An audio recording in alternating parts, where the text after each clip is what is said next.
So I really wanted to be an ambassador and take this opportunity to become a leader. I want to be able to, I guess, I don't know, you could say return the favor, I guess. I got into Vianney through the guys being an ambassador, and I want to be able to do the same thing. Whenever I came in and had my open house day at Vianney, I was so much more impressed than I had been at all the other schools. I had the student actually lead me on the tour, so that was a unique experience, and I want to give all the other potential freshmen that same unique experience.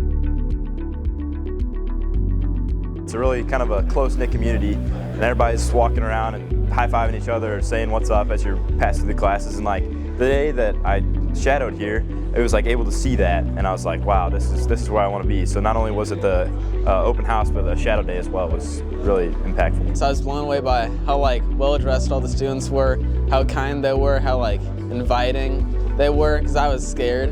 I didn't know what to expect, and whenever I got there, I just felt so at ease.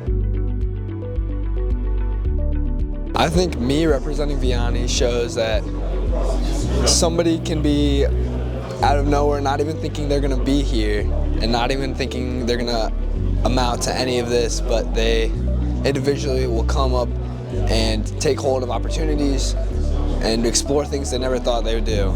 Well, last year I had a kid, and he was so excited to come into Vianney. He talked to me so much. It was great how much I could communicate, talked about how much I enjoyed the Vianney experience with him. And his parents were a little bit hesitant, but they also shared their enthusiasm, and I was just so glad this kid wanted to come to Vianney.